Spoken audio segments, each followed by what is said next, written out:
Hey, what's up? It's Mr. Dean, and today we are continuing our track breakdown series, this time focusing on Toad's Factory from Mario Kart Wii. Yeah, 4 episodes in, and so far everything has been from this game, and honestly there are a good 10 Nitro tracks from this game that I could make a whole video on, and eventually probably will. Toad's Factory has always been one of the most creative premises of any track in the entire series. Every game is built around items where racers are able to utilize them in order to change the tide of a race. Well, now all of a sudden this track acts as an explanation as to where those items come from. So instead of just being another track in the Mario Kart franchise, this almost feels like a hub that connects everything else in the entire series. Without this track, we wouldn't have items, so it's pretty cool. Anyway, let's go ahead and actually take a look at why I like this track so much. So visually, I think that this track is split apart into 3 different sections. First is the indoor factory sections with the conveyor belts that act in order to either slow you down or speed you up. The outdoor area with conveyor belts that move you from side to side, and the final straightaway filled with mud and boost panels that get shifted around by the tractors on the side. Let's go ahead and get started with these indoor sections. I love the touch on the first turn of having gigantic gears on the side, visually reminding me a lot of Tick-Tock Clock from Mario Kart DS. The area is also lit up with tiny lamps above the middle of the track, creating this somewhat dim environment. The real star of the show here though is the straightaway right after the grates on the corner of the ceiling, allowing for the sun to pulse on through. This is one of the most lively sections visually in the entire game. There is so much going on.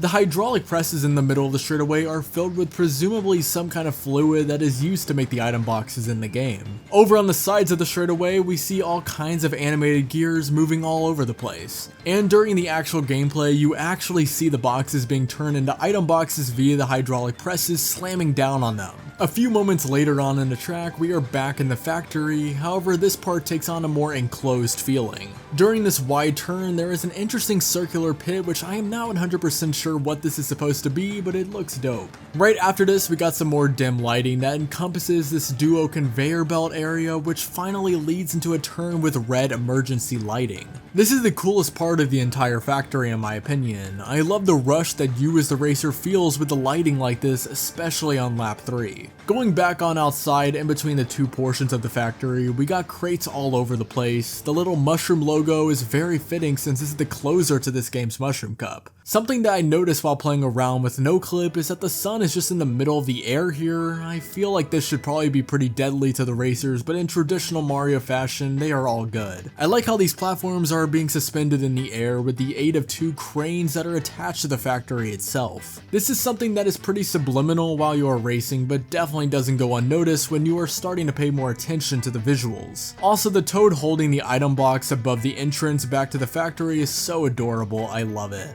And once we get back to the outside with the mud area, we got some more gigantic cranes lining up the sides of the road. They don't have any impact while racing, they just look cool and add to the aesthetic. The addition of a live audience of our lovely 2-dimensional Mario characters really livens the place up too. I feel like having one of these seats at the top positioned right next to the lake turn would be so cool too. Imagine you were just up here and watching someone do the iconic lake shortcut, more on that in a minute too. And finally, nothing sells the theming of the track more to me than the final finish with the tractors pushing and pulling the boost panels. Aside from being an exhilarating finish from a gameplay perspective, it just looks fire. And we have another live audience here to watch the dramatic finish, even complete with little dancing toads, maybe the same ones responsible for running this whole operation too. Now, a track having great visual theming is great and all, but it means nothing if it's not fun to race on. Thankfully though, Toad's Factory has that aspect checked out too. And before we go on to the gameplay, let's have Charlie's Café on, who did a whole video remodeling Toad's Factory before on his own channel. Well, as someone who's done quite a bit of perusing within the Toad's Factory model,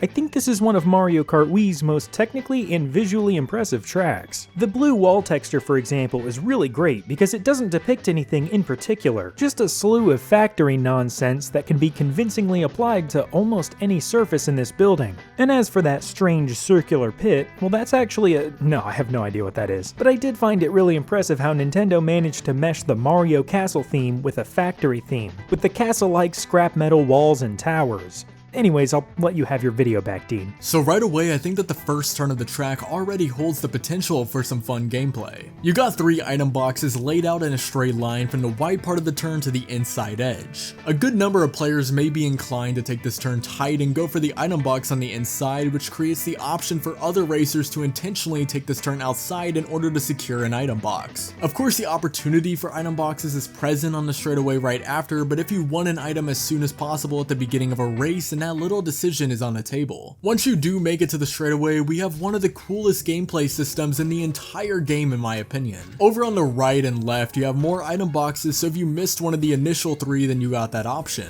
However, they are on the conveyor belts that slow you down and you have to drive out of your way to get them, so it is far from ideal to do this. And if you do go for one of these, then you have to wait for the hydraulic presses to actually turn the boxes into items. Or you can rough it out and go down the middle and use the green conveyor belt as a speed boost.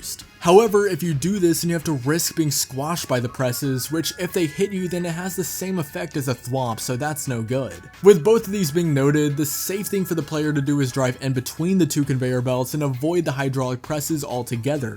As well, you can also drive on the edge of the middle conveyor belt and avoid the hydraulic presses with a well-timed spin drift, so skilled players are able to do that. Once you exit and get onto the next outdoor straightaway, you realize that the crane holding the red platforms are shifting them from side to side. And right after, you have the conveyor belts alternating between going right and left, holding item boxes and solid boxes on them. This right here is the genius of this track. Not only do you have to pay attention to where exactly the red platform is when tricking off the ramp, but you have to also quickly adjust to where you are driving off of it in order to not hit any of the solid boxes. Aiming for the item boxes can also be risky since the pattern of item boxes and solid boxes alternates, so hitting an item box can put you in direct line of hitting a solid box.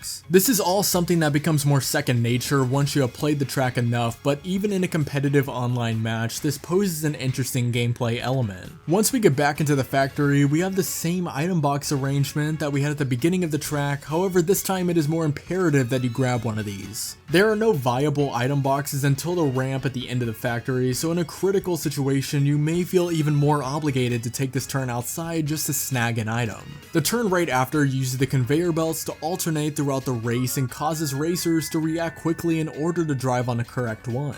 In reality, once people have played the track enough, they can instinctually know which one will be the correct one for each lap, but regardless, this is a cool feature. A similar concept to this is present in the track Coconut Mall with the escalators. A second ago, I did say that there were no viable item boxes until the ramp at the end of the track, however, if you really need one, you can excuse yourself off the conveyor belts and grab one to the side. And now we get into maybe my favorite section of any track in Mario Kart Wii. This entire ending section is absolutely riddled with strategy and technique. As soon as you go off of this ramp, you have the option of tricking against the wall in order to send your vehicle straight to the ground. Since being in the air in Mario Kart Wii is slower than just driving on the ground, this is a good technique in order to keep your bike moving as quickly as possible. However, there is yet another option that racers have. If you have a mushroom and it is 150cc, you can wheelie off of this ramp and use the mushroom to jump over the entire lake to the side of this turn. This not only saves you a few critical seconds at the end of a race, but it also allows you to bypass this entire bizarre turn filled with bumps. You are also able to do this shortcut without a mushroom, however it is significantly more risky and difficult. One thing I also love about this shortcut is that doing it puts you at an interesting angle with the tractor on the right hand side of the mud. You have to really know what you are doing with this in order to not get stranded on the mud, which is very easy to let happen with this ending section. Once you do enter this mud ending, you need to correctly predict which of the boost panels will be open in order to allow you to quickly and safely traverse the mud.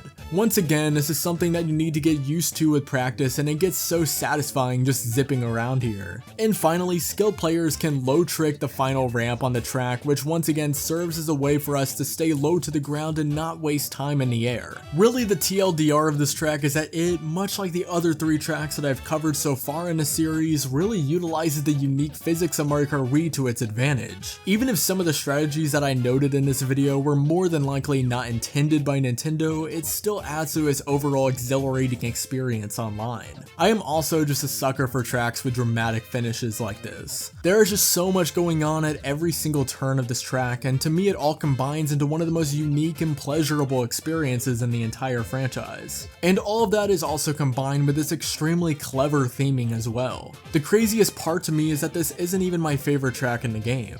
And that is not a knock against this one at all, there just happens to be tracks that I love even more. Anyway, thank you for watching, and as always, peace out.